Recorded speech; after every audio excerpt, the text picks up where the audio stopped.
श्रीमद् भगवद गीता के ही 12वें अध्याय से एक श्लोक का हम व्याख्या करने का प्रयास करते हैं।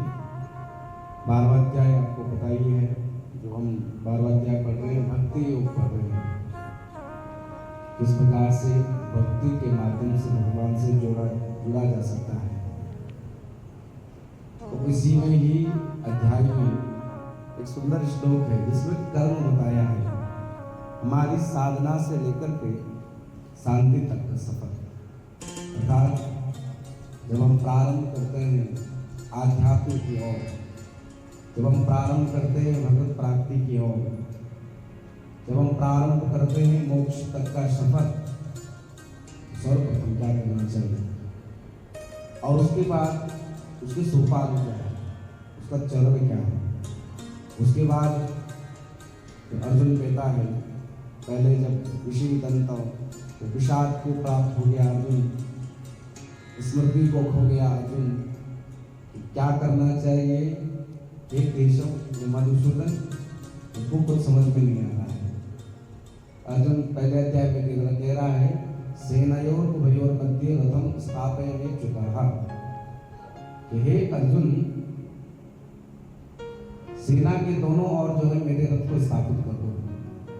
भगवान जैसे ही रथ को ले गए हैं, उससे दोनों सेनाओं के बीच, जिसमें स्वयं अर्जुन का पक्ष एक तरफ खड़ा है, एक तरफ जो उसके बांधों से भरा हुआ दूसरा पक्ष जो विपरीत पक्ष है वो खड़ा हुआ है। उसी समय अर्जुन जब देखता है कि सारा जो है संसार को, सारी संसार को देखता है तो कर्तव्य विमूढ़ हो जाता है। मुझे क्या करना चाहिए, मेरा क्या धर्म है, क्या करने से मुझको श्रेष्ठता प्राप्त होगी, क्या मेरे लिए कर्तव्य जो श्रेष्ठ है वो मुझको कुछ समझ नहीं आता। जब इस प्रकार से भगवान ने गीता का ज्ञान दूसरे अध्याय से प्रारंभ करके 18वें अध्याय तक दिया, तब अंतिम में बहुत सुंदर पंक्ति अर्जुन कहता है, हे केशव कि अहम ब्रह्म परम धाम स्मृति लब्ध्वा, कि जो स्मृति को मैंने विस्मृत कर दिया है वो स्मृति को मैंने पा लिया है। बुद्धि और स्मृति में अंतर है। बुद्धि वो है जो ज्ञान करवाती है, बुद्धि एक साधन है। लेकिन स्मृति क्या है? स्मृति है आपकी बुद्धि में बैठा हुआ ज्ञान, आपके अंदर जो ज्ञान रहता है। और ये स्मृति क्या है? बोले जन्म जन्मांतर के आपके अंदर है। लेकिन स्मृति में क्या है? बोले काला पर्दा पड़ा हुआ है। जिस प्रकार से आईना शीशा होता है, शीशा में स्वयं का चेहरा तब तक नहीं दिखता जब तक वह साफ ना हो, साफ सुथरा ना हो। उसी प्रकार से हमारे अंदर स्मृति तो है, हम जानते हैं, बोलते ना परमात्मा सबसे नजदीक है। सबसे नजदीक अगर कोई है तो वो परमात्मा है, भगवान। तो ये सब ज्ञान हमको है, सब कुछ है, अंतर्यामी परमात्मा अंदर बैठा हुआ है, तो क्या उसको ज्ञान नहीं होगा क्या? सब कुछ जानने वाला सच्चिदानंद रूपाया जिसको हम कहते हैं, वो परमात्मा अंदर बैठा हुआ है, तो क्या उसको ज्ञान नहीं होगा क्या? सब कुछ उसको ज्ञान है, लेकिन वो स्मृति अंदर होते हुए, स्मृति क्या है? ढकी हुई है, छुपी हुई है, उसमें कलमश लगा हुआ है, जो अंतःकरण के दोष बताते हैं, मन विक्षेप आवरण, वह उस स्मृति में पड़ा हुआ है। मन क्या है? विक्षेप क्या है? आवरण क्या है? मन पापों का जो अंधकार छिपा रहता है। और मन विक्षेप क्या है? बोले जो हर समय हिलता रहता है। अब आपकी आईने का ये उदाहरण देंगे तो अगर कोई धूल मिट्टी लगी हुई है आईने पर, शीशे पे, तब भी आपको अपना प्रतिबिंब नहीं दिखाई पड़ रहा है, तो ये बल हुआ विक्षेप। शीशा हिल रहा हो, उसके सामने आप खड़े हो जाए तब भी नहीं दिखेगा। और आवरण, उसके ऊपर कोई पर्दा पड़ा हुआ हो, तब भी आपको अपना स्वरूप नहीं दिखाई पड़ेगा। उसी प्रकार से ये हृदय में इस स्मृति को भी इस प्रकार से ढका गया है मल से, अर्थात हमारे जन्म जन्मांतरों के पापों का जो मल है, जो अंधकार है, वो पड़ा हुआ है। विक्षेप क्या है? विक्षेप है जो हर समय जो ये हिलता रहता है, हमारा मन, हमारा चित्त, हमारा ये अंतःकरण, ये जो स्मृति है जो एक जगह टिकती नहीं है, जो संदेह रूपी बुद्धि हमारी बनी रहती है, जो एक जगह टिकती नहीं है, ऐसी वह बुद्धि। और तीसरा है आवरण, अज्ञान का आवरण, जिसको कोई पता ही ना हो, जिसने अभी सत्संग में प्रवेश ही ना किया हो, भजन का मार्ग जिसने अपनाया नहीं हो, वेदांत आश्रम में आया ही ना हो, वो क्या है? आवरण। मल, विक्षेप और आवरण, ये तीनों प्रकार की हमारे अंदर ज्ञान होते हुए भी, स्मृति होते हुए भी जो है उजागर नहीं है। तो भगवान ने और कुछ नहीं किया है, बस उस स्मृति को याद दिलाया है, उस स्मृति को जागृत किया है जो भूला हुआ था। अब कहते हैं ना उसमें कि हम तो परमात्मा स्वरूप ही थे। अभी आपने पढ़ा, ममे वांसो जीव लोके जीव भूता सनातन। ये जो आत्म तत्व का जो ये अंश था वो मेरा अंश है। तो जीव लोके जीव भूता सनातन है, लेकिन जीव भूता, भूता भूत का अर्थ होता है जो बना हुआ हो, जीव है नहीं, परमात्मा ही है, परमात्मा ही है वो, लेकिन जीव भूता, जीवात्मा बन गया है। क्यों? अपनी शक्तियों को भूल गया, क्यों? अपने गुणों को भूल गया है। आपके गुण क्या है? सदा आनंद रहने वाला आपका गुण है, सदा चेतन रहने वाला, सनातन रहने वाला आपका गुण है, फिर क्यों दुखी होते हैं? निर्विकार रूपी गुण आपका है, फिर क्यों क्रोध आ रहा है, क्यों दुख आ रहा है, क्यों रो रहे हैं, क्यों जो है चिंता का शिकार हो रहे हैं? ये तो सब तो कुछ हमारे अंदर हमारा गुण नहीं है, फिर भी ये गुण हमारे अंदर क्यों है? तो बोले जीव भूता, आप तो परमात्मा ही हैं, लेकिन जीवात्मा, जीव भूता, जीव भूत बन जाते हैं, जीवात्मा बने हुए हैं।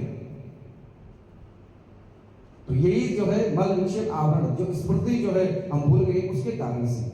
लेकिन जब स्मृति लब्ध्वा, अर्जुन ने कहा अंतिम में कि प्रभु स्मृति लब्ध्वा करिष्ये वचनम तवाह, आप जैसा आप कहेंगे अब मैं तैयार हूं युद्ध करने के लिए, अब आप जैसा कहेंगे मैं वैसा करने के लिए तैयार हूं।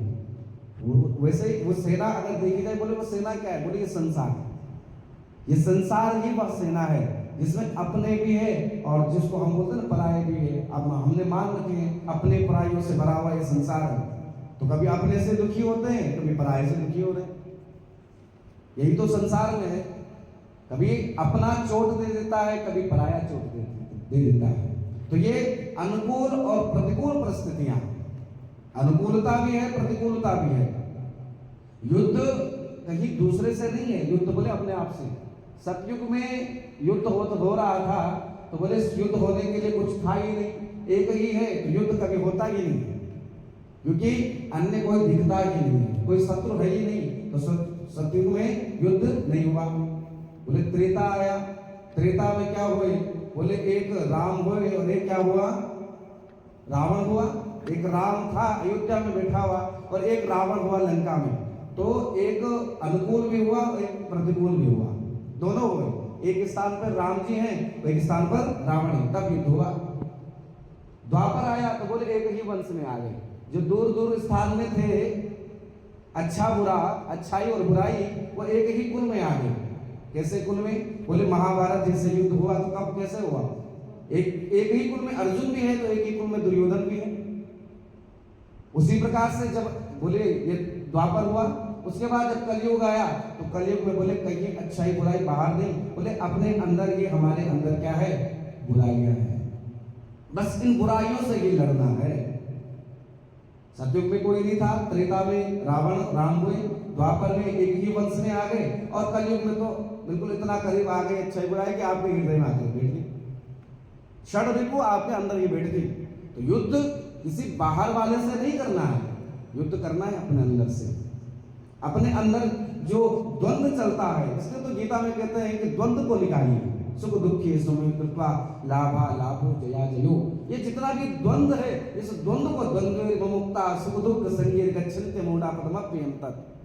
जब द्वंद्व हट जाएगा अंदर से, इस जो द्वंद्व जो लड़ाई चल रही है, जब द्वंद्व से एकत्व हो जाएगा, एक रूप में तिष्ठा बैठ जाएंगे, तो फिर हमारा जो वो अवगुण है, हम जो विकारों से ग्रस्त है, हम जो दुखी हो रहे, चिंता से ग्रसित हो रहे हैं, जो डिप्रेशन का शिकार हो रहे हैं, जो इस प्रकार के जो संसार के कई जो अवगुण, कई जो दुख हमारे अंदर जो अपना घर कर बैठे, बोले वो समाप्त हो जाएंगे जब द्वंद से निकल जाएंगे। ये श्लोक तो रह गया। तो इस श्लोक भी ऐसे ही कहता है, श्रेयो हि ज्ञानम अभ्यासात् ज्ञानात् ध्यानं विशिष्यते ध्यानात् कर्म फल त्यागत् शांति अनंतरम। तो इस प्रकार से अगली बार इसको करेंगे, समय हो गया। तो यही इसका जो है गीता का प्रतिफल यही है, अपने द्वंद्वों को निकालिए। लड़ाई किसी बाहर वालों से नहीं करनी है, किससे करनी है? अपने अंदर से। अब अंदर से जब समत्व आ जाएगा, समत्वम योग उच्यते, आपके अंदर जब सम अवस्था आ जाएगी, जब एक ही आपको सब जगह दिखने लग जाएंगे, एक ही एको देवा केशवो वाहयवा एकम ग्रंथम गीतमश्नुते है, ये जब एकत्व में आप स्थापित हो जाएंगे, तब आपके अंदर बुराइयां नहीं आ पाएगी। आप जो है फिर दुखी नहीं हो पाएंगे, चिंता से ग्रसित नहीं हो पाएंगे, फिर जो है विषाद का शिकार आपको नहीं। अर्जुन को दो दिखाई पड़ रहे हैं तो दुख है, विषाद कब है? तो दो दिखाई पड़ रहा, अपना पराया दिखाई पड़ रहा है, तब दुखी है। और जब स्मृतन लब्धा, स्मृति को पा गया है, तब कहता है करिष्ये वचनं तवाह, प्रभु आप जैसा कहेंगे मैं वैसा। तो इस प्रकार से करना है भगवान के उस संसार रूपी नाटक में। प्रभु आप जैसे इस गाड़ी को चलाए, शरीर रूपी गाड़ी को चलाए, मैं वैसे चलने को तैयार हूँ। जब ऐसी भावना आ जाए, तब हमारा साधन जो है वो सफल है। तो यही मोक्ष का अंतिम चरण क्या है? करिष्ये वचनं तवाह। ये साधना का अंतिम चरण है। प्रभु आप जिस अवस्था में जय विधि रखे राम ताही विधि रहिए, ये साधना का अंतिम चरण है। इस चरण को हमको पाना है।